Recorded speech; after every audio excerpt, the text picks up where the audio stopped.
সারা জীবন ধরে শুনে আসতেছি ফ্রি ফায়ার গেম নিয়ে ব্যর্থতার গল্প। তবে আজকের গল্পটা একটু ভিন্ন টাইপের। যে পরিবারটা একবেলা খাবার পাইলে আরেক বেলার খাবার জোগাতে হিমশিম খেতে হতো, সেই পরিবারটাই এখন রাজপ্রাসাদে বাস করে।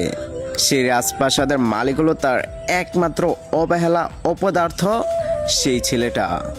আজ সেই ছেলেটা মা বাবাকে রানী করে রেখেছে। তবে তার পিছনের দিনগুলো কেমন ছিল তা আজকে তোমাদের সাথে শেয়ার করতে যাচ্ছি।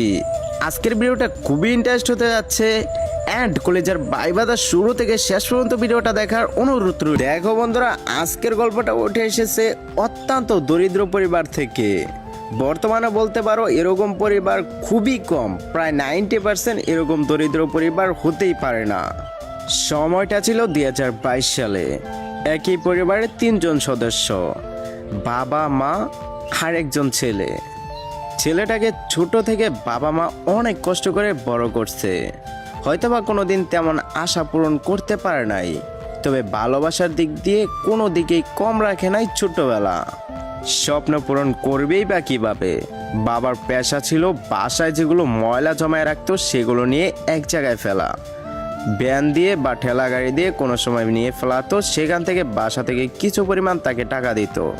সেই টাকা দিয়ে তাদের খাবারই ঠিক মতন জোটে না, আবার নিজের ছেলের স্বপ্ন কিভাবে পূরণ করবে। ছেলেকে ছোটবেলা থেকে বাবা অনেক স্বপ্ন দেখতো যে আমি তোকে আমার মতন হতে দিব না, তোকে একজন ভালো সুশিক্ষিত করব। ব্যাস, বাবা এই স্বপ্নটা নিয়েই ছেলেটাকে স্কুলে ভর্তি করে দিল। 2-4 টাকা পয়সা জমায়া ছেলের খাতা কলম যাবতীয় যা জিনিস লাগে সব কিছু কিনা দিল। স্কুল ড্রেস ছাড়া ছেলেকে স্কুলে যাইতে দেয় না। এটা তার বাবাকে বলল যে বাবা আমার তো স্কুল ড্রেস লাগবে। বাবার কিছু টাকা জমানো ছিল, সেই টাকা দিয়ে তাকে স্কুল ড্রেস বানিয়ে দিল। এখান থেকে আস্তে আস্তে স্বপ্নটা গড়তে শুরু করলো। ছেলেটা মাশাআল্লাহ অনেক ভালো লেখাপড়া করতেছিল। বাবা তো আরও গর্বিত। আস্তে আস্তে বাবার বয়সও বাড়তেছিল, ছেলেও বড় হতে লাগলো। তবে চলে আসলো ছেলের 5 পাস করলো, কিন্তু পিএসসিতে পেয়েছে A+। বাবা তো গর্বিত। সারাদিন কাজ করার পর ক্লান্ত শরীর নিয়ে যখন দেখে ছেলে পড়তাছে, তার কষ্টগুলো এক নিমিষেই শেষ হয়ে যায়। আরও কত কি স্বপ্ন দেখে ছেলেটাকে নিয়ে হাই স্কুল জীবনে পাড়া দিল। তবে হাই স্কুল জীবনে পাড়া দিতে বাপের কিন্তু বয়সটাও অনেক বেশি হয়ে গেল। ছেলেটাও কিন্তু বড় হয়ে গেল, এমনকি বুঝমান হয়ে গেল। বাবাকে ছোটবেলা থেকে দেখে আসতেছে অনেক পরিশ্রম করে। তবে হাই স্কুল লাইফে অনেকটা বেশি টাকা লাগে। প্রথমে ভর্তি ফিস লাগে প্রায় 500 টাকার মতন। এই টাকা পাবে কোথায়? তবে বাবার কাছে এত টাকা কিভাবে চাবে? বাবা কোথা থেকে টাকা দিবে? হয়তোবা চাইলে কোনো হান্তে যেভাবে হোক নিজের কিডনিটা বিক্রি করে হলেও টাকা দিবে ছেলের লেখাপড়ার জন্য। কিন্তু ছেলের তো অনেক মেধা ভালো, সে দেখতেছে তার বাবা অনেক পরিশ্রম করতেছে। তাই ছেলেটা ভেবে নিল হেড স্যারের কাছে একটা আবেদনপত্র লেখা যাক, বিনা ভর্তি ফিস, যেখানে তার পরিবারের সকল কিছু কথা তুলে নিছে সেই আবেদনপত্রতে। হেড স্যার দেখে তো পুরাই মুগ্ধ হয়ে গেছে, এত ভালো কিভাবে লেখে। ছেলের মেধাও তো অনেক ভালো, মাশাআল্লাহ লেখাপড়া অনেক ভালো। তাই হেড স্যারও সেই সাইন করে দিল, সেটা আবেদনপত্র নিয়ে নিল এবং তার হাই স্কুল জীবন শুরু হয়ে গেল। বেশ হাসি খুশিভাবে কাটতেছিল তার হাই স্কুলের জীবন। বাবার তো আস্তে আস্তে বয়স বাড়তেছিল, সংসার আগের মতন চলে না, আর ছেলেরা একটু অনেক বেশি খরচ লাগে। তো এভাবে 2 বছর কেটে গেল। ক্লাস 8-এ চলে আসলো ছেলেটা। ক্লাস 8-এ কিন্তু ছেলেটা বৃত্তি পরীক্ষার জন্য একদম সিলেক্ট হয়ে যায়, কারণ স্কুলের মধ্যে টপার ছেলেটা অনেক ভালো লেখাপড়া করে। তাই আর কি তাকে দিয়ে বৃত্তি পরীক্ষা দিবে এবং তাদের স্কুলে অনেকেই মিলেই দিবে। তো সেখানে তার নামও আছে। বৃত্তি পরীক্ষার দিনে আসলো, জেলা স্কুলে গিয়ে নাকি বৃত্তি পরীক্ষা দিতে হবে, যেহেতু নিজের স্কুলে কখনোই বৃত্তি পরীক্ষা লোবে না। তাই সকাল সকাল উঠে বাবাকে জড়িয়ে ধরে বাবার সাথে একটু কথাবার্তা শেয়ার করলো যে বাবা আজকে আমি পরীক্ষা দিতে যাচ্ছি আরেকটা জেলা স্কুলে, আমি যেন তোমার মান সম্মান বাঁচাতে পারি এবং আমি যেন ভালো রেজাল্ট করতে পারি। আমার জন্য একটু দোয়া করি, তোমার দোয়া থাকলে ইনশাআল্লাহ আমি পারবো। বাবা 2 চোখ ছেড়ে চোখের পানি ছেড়ে ছেড়ে বললো, বাবা তুই পারবি, কখনো ভয় পাইস না, সব কিছু তুই জয় করতে পারবি। বাবাকে বললো ইনশাআল্লাহ বাবা চাই। বাবাকে সালাম করে চলে গেল পরীক্ষা দিতে। আল্লাহর কি কাম, এত ভালো পরীক্ষা দেয় বৃত্তি পরীক্ষা, যেখানে পুরা জেলার মধ্যে সেখানে সে টপ 1 হয়। এত পরিমাণ ভালো পরীক্ষা দেয় এবং স্কুল তো পুরা আনন্দ। যে তার বাবা মাকে একদম মিষ্টি খাওয়াইতেছে ছেলেটার স্কুল থেকে, যে আপনার ছেলে এত ভালো রেজাল্ট করবে এবং আমাদের স্কুলটাকে এত আগায় নিয়ে যাবে কখনো ভাবতে পারি নাই। এত এত বড় বড় স্কুল থেকে ছাত্ররা অংশগ্রহণ করছে, তারপর সেখানে পারে নাই, আপনার ছেলে টপ 1 হয়েছে। এটা তো আপনার গর্বিত। বাবার চোখের পানি চলে আসছে এত ভালো রেজাল্ট দেখে। চলে আসলো পুরস্কার বিতরণের পালা। যারা বৃত্তি পেয়েছে টপ 100 জনকে সেখানে পুরস্কার বিতরণ করবে, আর টপ 1-এ তো সেই ছেলেটাই। তাই লগে নিয়ে যেতে বলছে একজন গার্জিয়ানকে, গার্জিয়ানের সাথে একসাথে তারা ফটো তুলবে। তাই ছেলেটা নিয়ে গেল তার বাবাকে, একটু ভালো শার্ট পরিয়ে, ভালো জামা কাপড় পরিয়ে সবাই রেডি হয়ে স্কুল থেকে চলে গেল তার শিক্ষকরা এক গাড়িতে করে। তো যেহেতু স্কুলের আনন্দ সবারই আনন্দ, তাই সেখানে পুরস্কার বিতরণের সময় টপ 1-এ ডাক দিল এবং তার বাবাকে সহ ডাক দিল। তো বাবার হাতে কিন্তু পুরস্কারটা তুলে দিল এবং পুরস্কারটা ছিল একটা স্মার্টফোন। ছেলেটা যেন ভালো লেখাপড়া করতে পারে এজন্য স্মার্টফোন দিছে এবং অনলাইনে সাহায্য নিতে পারে এবং অনলাইনে যেন ক্লাস করতে পারে, এগুলো সব দিক দিয়ে দেখাই। আর বাবার হাতে তুলে দিল সেই অর্জিত একটা মেডেল। তার বাবা তাকে পরিয়ে দিল গলার ভিতর। এই মুহূর্তটা অনেক বেশি ভালো ছিল। সবচাইতে বড় যে অর্জনটা এখানে বৃদ্ধি পেয়েছে, তারপর তাকে স্মার্টফোন দিয়েছে তার বাবার হাতে।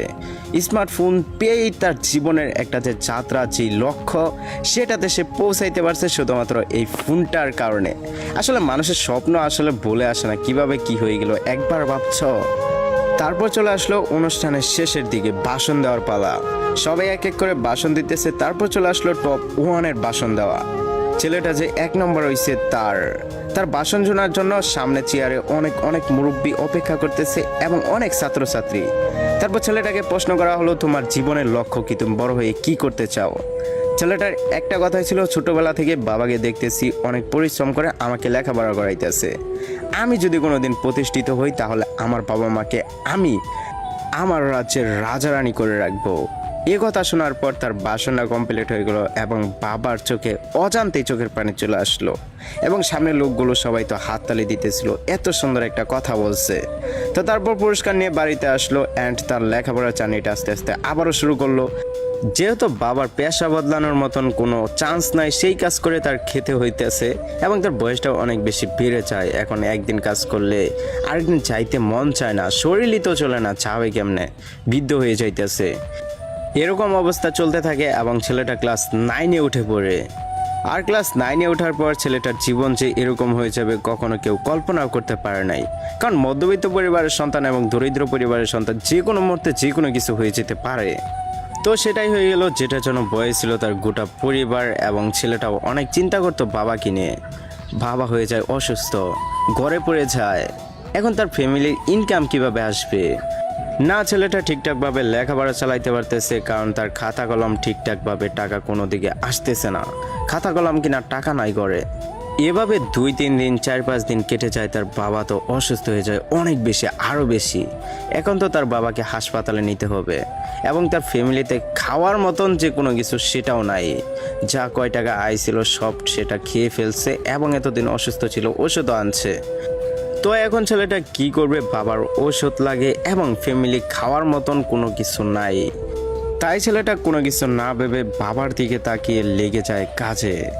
একটা দোকান ছিল পাশেই, দোকানে সেখানে পিসির কাজ চলতো, সেখানে সে কাজ করে, পিসি ঠিক করে, টিভি ঠিক করে, যাবতীয় যা জিনিস আছে সব কিছু ঠিকঠাক করে সেখান থেকে অগ্রিম কিছু টাকা নিয়ে তার বাবার জন্য ওষুধ কিনে। আস্তে আস্তে তার বাবা কিছুটা হলো স্বাভাবিক অবস্থায় চলে আসে, যে বাবাকে তো বাঁচাতেই হবে, যে কিছুই হোক, প্রয়োজন হলে আমার জীবনটাও দিয়ে দিব, তারপর আমার বাবার জীবন কখনো যেতে দিব না। এই বলে ছেলেটা অনেক কাজ করে, দিনে করে রাতে করে, লেখাপড়ার তেমন সময়ই পায় না। ছেলের মেধা যেহেতু অনেক বেশি ভালো, তাই লেখাপড়ার দিনে 1 থেকে 1.5 ঘন্টা সময় দিত লেখাপড়ার প্রতি। এভাবে আরও 15 থেকে 16 দিন কেটে গেল। তার বাবাও তেমন আর সুস্থ হচ্ছে না, কি করবে, দামি ওষুধ খাওয়াতে পারতেছে না। আর মাছ যাওয়ার আগে তো তেমন টাকাই দেয় না, বকশিস দিছে কিছু টাকা, সেই টাকা তার বাবার ওষুধে কোনোভাবে চালাচ্ছে। তো এভাবে কয়েকটা দিন কেটে 15 থেকে 16 দিন যাওয়ার পর তার দোকানে একদিন একটা ছেলে আসে, যেটাতে বলতেছে আমার পিসিটা ঠিক করা লাগতো, আমার গেমিং পিসি, আমি গেম প্লে করি, আমার ইউটিউব চ্যানেল আছে অ্যান্ড আমার ভালো পরিমাণ হিউজ পরিমাণ ভালো কিছু একটা আর্নিং হয়। তো ছেলেটা এগুলো হা করে শুনতেছিল যে গেম খেলেও টাকা ইনকাম করা যায়। আমি তো অবাক হয়ে গেলাম। তারপর ছেলেটা একটু গাটাগাটি করলো, যে বললো ভাই আপনি কি করেন, আপনি ইউটিউব চ্যানেল আছে, কেমনে কি করেন? কয় ভাই ফ্রি ফায়ার গেম খেলি এবং আমার ইউটিউব চ্যানেল আছে অ্যান্ড আমি লাইভ স্ট্রিম করি, সব কিছু করি, ভালো পরিমাণ কিছু হলো ইনকাম হয়। ছেলেটা বলে ভাই এটা কি সবাই করতে পারবে? কয় দৌড় মেয়ে, এটা করতে অনেক যোগ্যতা লাগে।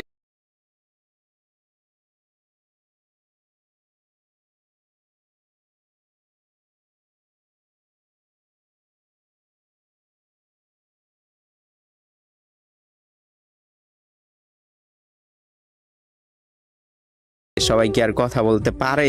সবাই তো আর ইনকাম করতে পারে না। ছেলেটার মনে একটা ভাবনা চলে আসলো, তারপর বললো ভাই এটা কি গেম? Free fire game. তখন বললো আচ্ছা ভাই আমাকে একটু ফ্রি ফায়ার গেমটা ইনস্টল করে দিবেন, নেন আমার ফোনটা। বলে আচ্ছা ওকে আপনার ফোন দেন, আমি আপনার ফোনে গেমটা ইনস্টল করে দিতেছি। আর গেম ইনস্টল করলে কিন্তু হবে না, এটা গেম খেলা শিখতে হয়, আপনি তো খেলতে পারবেন না। আপনি কি কোনোদিন ফ্রি ফায়ার গেম খেলছেন? আপনি তো নামই শুনছেন না, তাহলে গেম খেলতে কি পারবেন? বলে আমি শিখে নিব, সমস্যা নাই, আপনি ইনস্টল করে দেন। তারপর